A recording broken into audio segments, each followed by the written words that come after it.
Hello everybody and welcome to this guide and tutorial for the golden shot. Difficulty level is hard and I'm going to show you 9 shots here in this guide to give you the best advice on how to get at least one of the chests that we do have. I do believe that if you follow this advice, you're going to increase the possibility of getting a hole-in-one big time. So please let me know in the comment section down below what chest you got and how, like, if you got like the hole-in-one chest or like the yellow chest or red chest or whatever. Please let me know. Do not forget to subscribe to the channel as well. Be a sub, hit that bell button so you get the notification every time there is a new video or a live stream. So you can see here, golden shot, that is a game where you get one free shot. You can see that I do have 2 shots remaining. That is just because I did pay for some shots to play here and then I actually cleared all the shots. But you get one free shot, and then if you do want to play more, you need to pay for it. It's 5 shots for $5 and or 6 shots for $5, and then you in that case can try to clear them all out. When we play on the hard one, we're going to be able to win Berserkers, but also some really good cards. Many players do unlock the Apocalypse from the golden shot, like hard one and stuff like that. You can see we're going to play the course that was hole number 3 in the latest mountain tournament, and we're going to see what type of chest we actually can win here. So we do have the chests here. We do have the hole-in-one chest, which is the obsidian chest. We do have the amber chest as the yellow one, the crimson chest as the red one, aqua chest as the light blue one, and cobalt chest as the darker blue one. We're going to play with the golden long iron, as you can see here, also down below here on the screen. You can see we're going to play that 1.85 per ring golden long iron max club. So we're going to be in max range of our club, and I'm going to talk you through the landing position and everything like that. So let's go with the shots and go. So shot number 1. And crosswind right to left. We're going to start by finding the landing position. That we're going to do by using the red ring as a reference. Half of the red ring in the rough to the right, combined with having the ball guideline pointing straight at the center, like straight at the pin. You can see we are slightly more to the right here. 2 bars of backspin with 1 bar of side spin to just counter for the crosswind. And then we're going to adjust for 1.85. And then we're going to take our shot. We're not going to go with any curl whatsoever. We're just going to mixture with the spin and the landing position. You see we're getting the first shot. We're coming in a little bit too much to the left, but very close. Very close there.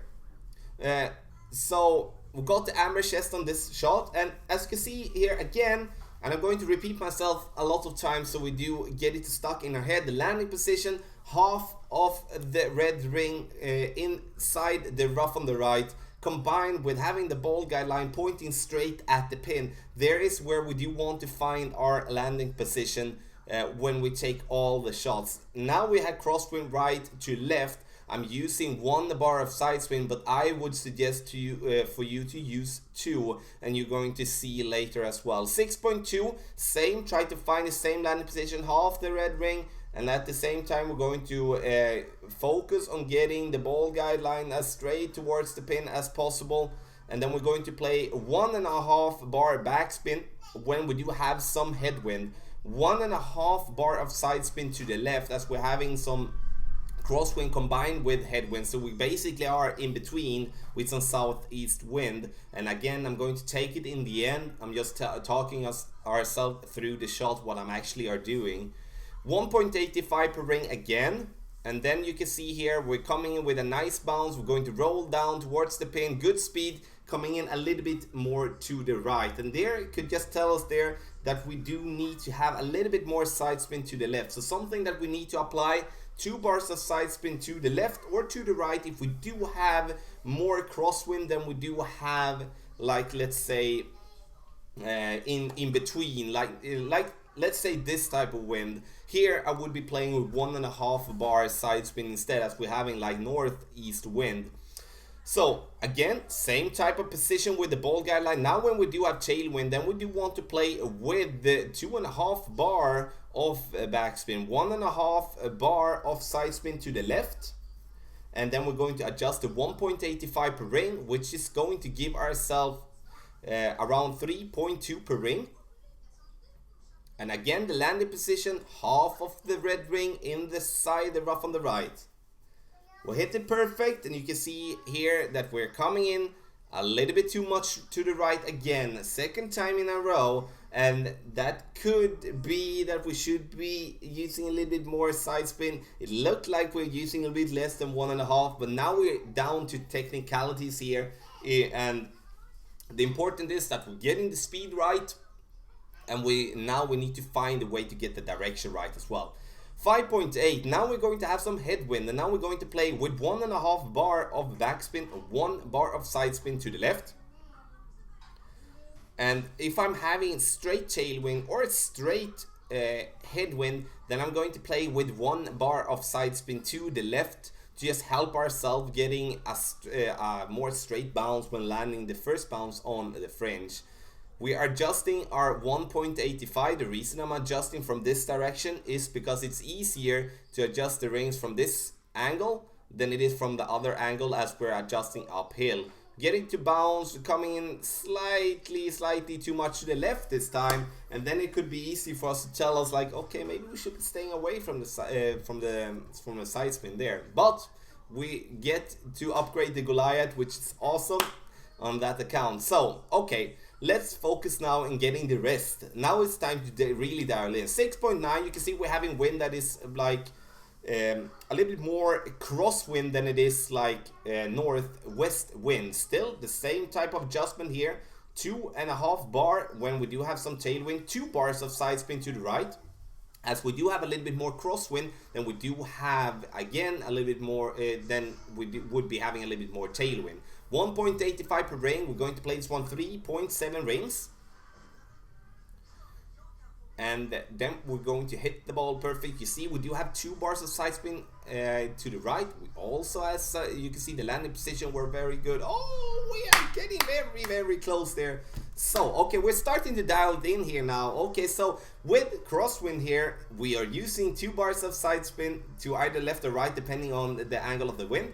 But also, like, if we do have more crosswind than we do have tailwind, or more crosswind than we do have headwind, then we're going to use 2 bars. It's only with this type of wind we're going to, you can see we're having a little bit more tailwind than we're having crosswind with the angle of the wind. Then we're going to play with 1.5 bar instead. So I'm going to play with one, like with the red ring again, cutting the going inside the rough here and aiming straight at the pin. Now I'm going to play with 3 bars of backspin, as the wind is slightly more. I have a general 2.5 bar of backspin to go with tailwind, but now when we're coming up to 7, I think it's good to get it at least up closer. We're going to play with 7.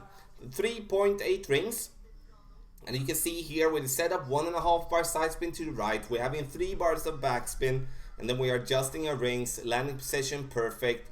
And then we're coming in and we are getting our ball very close again and taking the amber chest here on this account. So we get some, see what type of cards we're going to get, like the runner cards. We do get some down in 1 cards, and then B52, that's good. I will take that. I'll take that. But most especially it's going to be the Berserker ball. So 7.3. Now let's go for the hole-in-one. Can we get it? 3 more shots to go as well. Again, landing position, half of the red ring inside the rough on the right, combined with the ball guideline coming straight at the pin. I'm going to play 2 bars of backspin here, as we do have more crosswind than we do have headwind. And also again, 2 bars of side spin to the right, as we do have more crosswind than we do have headwind. And that is very important, those minor things. 1.85 per ring.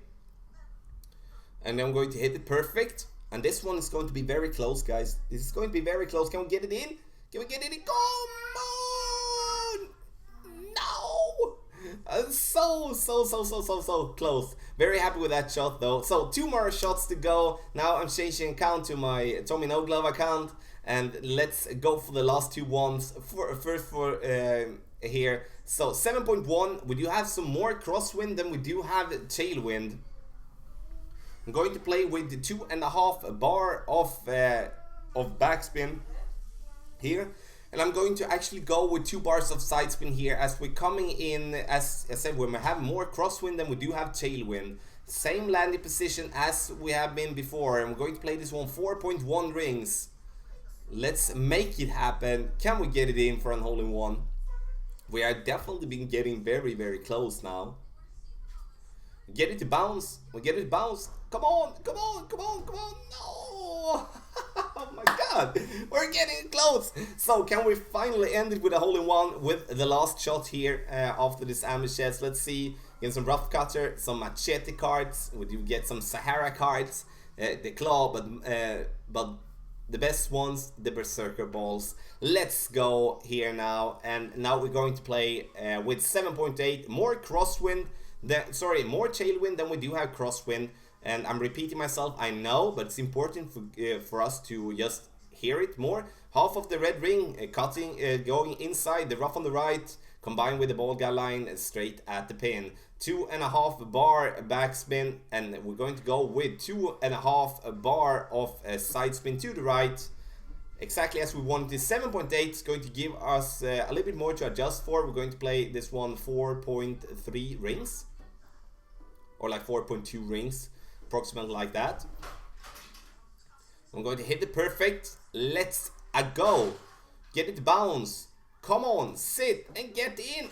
Boom! Finally got that hole-in-one. We were very, very close. And as I said again, if you follow these steps that I'm going to tell you now, but also have been showing here, you're definitely going to get it very close. So we're going to start off if we do have tailwind. If we do have straight tailwind, we're going to play with 3 bars of backspin. And we're not going to go with any side spin whatsoever. We're going to have the landing position red ring inside the rough to the right, and then just the ball guy line straight at the pin. And that is important with the landing position, because that is going to be whatever type of wind we're going to have. That is going to be our landing position, like our starting point. And then we do have, if we do have like northeast or northeast or northwest wind with like then with tailwind / some crosswind, but with a little bit more tailwind than we do have crosswind, then we play with 2.5 bar of backspin, and we do play that one with 1.5 bar side spin to either direction depending on the wind that we're going to have. If we do have like tailwind and crosswind, but with a little bit more crosswind, then we play with 2 bars of side spin to either direction, to either left or to the right, and then with 2.5 bar backspin. If we do have straight crosswind, 2 bars backspin, 2 bars side spin to either direction, and the wind we're having. The headwind works the same as tailwind. Straight headwind, 1.5 bar backspin. It's important to have just 1.5 bars so we can get to the pin. And if we do have some like southwest east with more crosswind than headwind, then we're going to play with 1.5 bar backspin still, but also going to play with just 1.5 bar side spin to either direction. If we do have more crosswind than we do have headwind with the direction of the wind, then we're going to play with 2 bars of side spin combined with 1.5 bar backspin. Hope this helps. Please let me know in the comment section below how it went for you. Good luck in the golden shot.